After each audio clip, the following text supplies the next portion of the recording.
আল্লাহর শানে এত বড় বেয়াদবি, তাকে তো প্রকাশ্যে তাকে করা জায়েজ, ভণ্ড বাউলকে।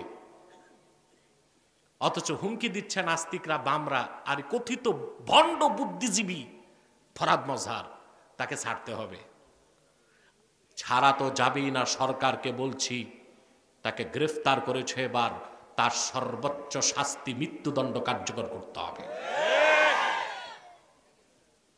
এখন আসেন, এই কথিত কিছু ইসলামপন্থী কিছু মৌলবী, মোটা মাথার মৌলবী আছে কিছু, জোর সব গলায় আর তলায়, মাথায় কোনো জোর নাই,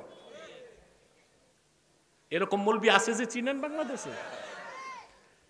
এইসব